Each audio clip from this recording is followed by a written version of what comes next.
Warahmatullahi wabarakatuh. Iya. Saya yang kemarin ke sini, Bu. Oh iya. Saya Cindri dari mahasiswa Universitas Dr. Subandi Jember. Nah, kemarin kan kita sudah saya kan kemarin ke sini ya, Bu ya, melakukan pengkajian di keluarganya Ibu. Kemarin juga sempat ketemu kan sama Bapak sama Ibu. Nah, sebelumnya saya ucapkan terima kasih banyak ini Bu ya. Saya ke sini Ibu ada. Gimana kabarnya hari ini Bu? Alhamdulillah, ini baru datang saja. Oh iya. Sebelumnya saya ucapkan terima kasih karena Ibu sudah meluangkan waktunya hari ini. Karena kemarin kita sudah melakukan pengajian, jadi setelah saya analisa ternyata ada masalah yang terjadi sebenarnya di keluarga Ibu, masalah kesehatan yang terjadi. Jadi Kak saya sudah menentukan masalah yang terjadi, yaitu ternyata ada ketidakmampuan coping keluarga, begitu Bu. Ya. Nah sekarang maksud kedatangan saya ke sini ini ingin berdiskusi dengan Ibu solusi apa saja yang bisa digunakan untuk memecahkan masalah yang terjadi di rumah Ibu. Sebelumnya mungkin ada yang ingin ditanyakan Bu? Jenengan dulu yang tanya untuk saya bisa menjawabnya dengan masalah ini. Baik, untuk diskusi mungkin cukup 10 menit saja ya Bu, biar saya juga tidak terlalu mengganggu waktunya Ibu ya. Jika nanti ada yang kurang paham atau ada yang ditanyakan, silahkan disampaikan ya Bu ya. Nah, masalah kemarin itu kan ditemukan adanya ketidakmampuan coping keluarga ya Bu ya. Jadi penyebabnya itu karena ibu dan keluarga tidak mau mengungkapkan perasaan masing-masing. Jadi ketidakmampuan anggota keluarga untuk mengungkapkan perasaannya masing-masing. Ya seperti bapak itu merasa diabaikan oleh ibu. Terus kemudian ibu juga merasa tertekan dengan kondisi yang sedang dijalani saat ini. Terus anak-anak juga merasa tidak nyaman ada di rumah karena mereka itu merasa tidak nyaman karena bapak dan ibu ini saling menyalahkan antara satu sama lain. Jadi begitu Bu.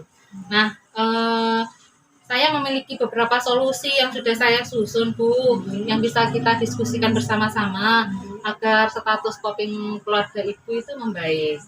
Jadi ada 5 rencana yang sudah saya susun, tapi untuk pertemuan hari ini saya akan membahas rencana yang pertama dulu Bu. Nah, jadi yang pertama itu bagaimana caranya supaya perasaan terabaikan bapak ini menurun sama perasaan tertekan ibu ini menurun ya. Jadi caranya yaitu yang pertama saya harus tahu dulu bagaimana pemahaman ibu tentang proses penyakit yang dialami bapak. Jadi gitu. Kira-kira ibu tahu tidak bapak ini saat ini sedang sakit apa? Ya dulu kan yang darah tinggi. Terus ya itu katanya stroke gitu. Ya tidak bisa apa-apa lah bapak itu gitu. Cuma ya bisa ya jalan apa itu ya jalan kayak anak kecil itu loh masih. Perasaannya ya, perasaannya kayak anak kecil gitu loh. Ketika bapak seperti itu, ibu tahu enggak resiko yang harus dialami oleh keluarga ibu? Enggak tahu. Enggak tahu resikonya ya. Resikonya itu gimana gitu. Tapi saya sudah berusaha gimana bapak itu supaya sabar. Saya juga menghadapi supaya saya juga bisa sabar. Gimana gitu. Saya sudah berusaha. Jadi selama ini yang mencari nafkah siapa Bu? Saya Bu. Selama bapak sakit ya? Iya, sudah 4 tahun sudah. Sebelumnya bapak berarti ya Bu ya? Bapak dulu. Sopir dulu bapak. Akhirnya selama bapak sakit, ibu yang mencari ini ya, mencari tambahan untuk penghasilan di rumah ya Bu ya. Ibu berjualan? Iya, jualan di pasar. Jualan di pasar ya. Nah, ketika bapak sudah tidak bisa mencari nafkah, berarti kan sekarang tanggung jawab mencari nafkah kan ada pada ibu ya. Nah, ibu kira-kira tahu tidak resiko yang harus ibu jalani ketika peran ibu sebagai yang tadinya ibu rumah tangga ya, jadi hanya ada di rumah ngurus kebutuhan yang ada di rumah, sekarang bertambah menjadi peran pencari nafkah untuk keluarga. Menurut ibu kira-kira resiko yang harus dialami seperti apa Ya bu? Mbak, saya juga rasanya kayak stres Mbak. Karena apa, pagi setelah menyiapkan untuk suami, untuk anak berangkat kerja, berangkat jualan, pulangnya juga kerja untuk mengurus rumah tangga. Rasanya ya capek juga Mbak gitu. Gitu ya Tapi bu ya. gimana lagi Mbak? Karena sudah apa ya, eh, dikejar waktu ya untuk menjaga suami, tidak mungkin satu hari kan enggak. Jadi untuk cari nafkah untuk keluarga juga kan Mbak gitu. Jadi termasuk lelah mesti ya Ya bu ya. capek, capek Mbak. Ya, Capek ya juga. baik. Nah, Bu, langkah yang dapat Ibu ambil untuk mengatasi masalah ini, Ibu bisa mendiskusikan dengan semua anggota keluarga terhadap kesalahpahaman yang terjadi. Kira-kira selama ini Ibu sudah mencoba berdiskusi enggak tentang Masih masalah belum, ini? belum, Belum ya Bu belum, ya. belum. Terus kalau memang belum, nanti solusi ini bisa Ibu coba. Jadi didiskusikan dengan bapak, dengan anak-anak, duduk bareng. Ini apa diluruskan. Jadi Ibu harus menjelaskan kepada bapak itu dan anak-anak hal-hal apa saja yang Ibu bisa lakukan dan Ibu tidak bisa lakukan. Misalkan ketika Ibu sedang bekerja, otomatis kan Bapak di sini Ibu tidak bisa merawat Bapak kan.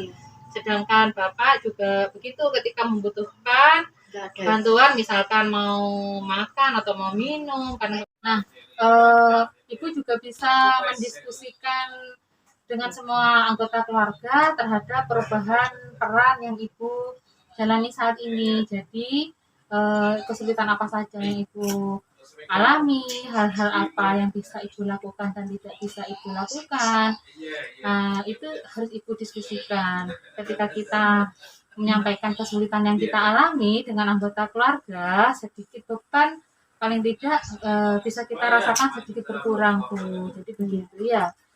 Kemudian Ibu juga bisa mendiskusikan dengan Bapak dan anak-anak untuk tidak malu menyampaikan apa yang menjadi harapan dan membuang rasa bersalah karena kondisi yang dialami.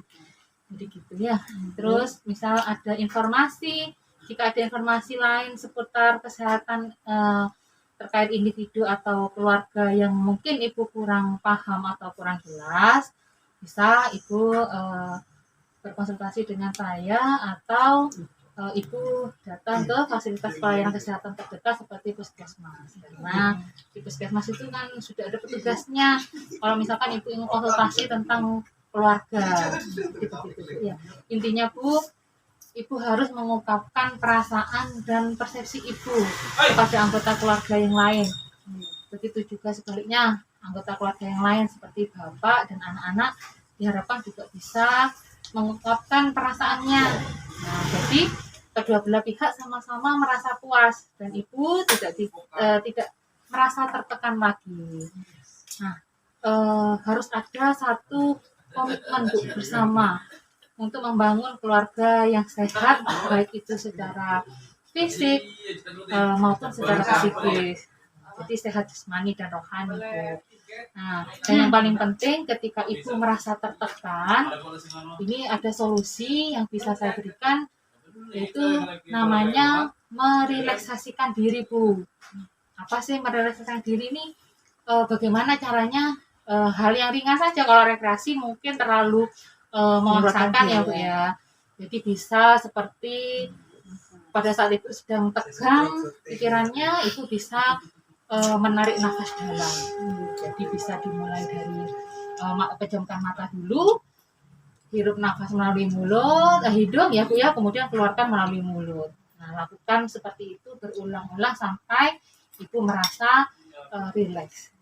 Kira-kira bisa Bu dipraktekkan? Insya Allah bisa. Nah, ya. Coba sekarang Ibu bisa enggak melaksanakan ini teknik relaksasi ini? Punya beban gitu ya. Ya, coba Ibu, saya kan saya ajarikan menarik, pejamkan mata, kemudian kita hirup nafas dari hidung, keluarkan dari mulut. Bisa ya Bu ya? Mudah kan ya Bu ya? Nah, dan yang terakhir nih Ibu ya, Ibu harus menilai segala sesuatunya dengan pandangan yang objektif. Ya, apa sih maksudnya? Jadi melihat segala sesuatu yang terjadi saat ini itu semuanya atas kehendak Tuhan. Dan yang Bapak alami saat ini adalah sakit yang memang beliau membutuhkan bantuan orang lain untuk memenuhi segala aktivitasnya. Jadi memang tidak bisa dipaksakan untuk Bapak harus melakukannya sendiri. Karena penyakit stroke ini adalah penyakit yang menyerang sistem persarafan, di mana semua anggota gerak tubuh kita itu memang yang mengatur adalah sistem saraf. Ketika itu terganggu, otomatis semua organ anggota gerak kita juga akan terganggu. Begitu ya. Nah, bagaimana Bu dengan solusi yang tadi saya sampaikan? Kira-kira apa bisa dipraktekkan? Alhamdulillah, insya Allah saya akan melaksanakan. Saya akan berusaha untuk bersabar untuk menghadapi keluarga saya.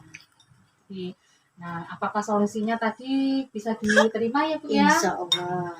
Alhamdulillah, harapannya Ibu bisa mempraktekkan solusi yang saya berikan tadi kepada keluarga Ibu ya. Nah, untuk pertemuan selanjutnya Bu, ini kan tadi saya hanya menyampaikan satu solusi dulu, kan ada 5 solusi ya. Untuk pertemuan selanjutnya kita akan membahas solusi yang lainnya, yaitu solusi yang kedua, yaitu bagaimana cara mengambil keputusan yang tepat untuk merawat anggota keluarga yang sakit. Nah, untuk waktu dan jamnya itu biasanya kapan? Ya, setelah pulang kerja. Berarti sama seperti hari ini ya Bu ya? Biasa. Sore ya atau habis maghrib gitu ya? Oke. Ya Bu. Kalau begitu saya ucapkan terima kasih banyak ya Bu ya. Sama-sama. Atas ketersediaan waktunya. Semoga apa yang saya berikan dapat bermanfaat bagi Ibu dan keluarga. Saya juga terima kasih atas penyuluhannya ke keluarga kami. Nah, gitu. Baik Bu, saya undur diri dulu, saya pamit dulu. Semoga kita besok bisa bertemu kembali dalam keadaan sehat walafiat. Terima kasih ya Bu. Belum dikasih suguhan. Ya, tidak apa-apa. Ayo Bu. Iya, mangga.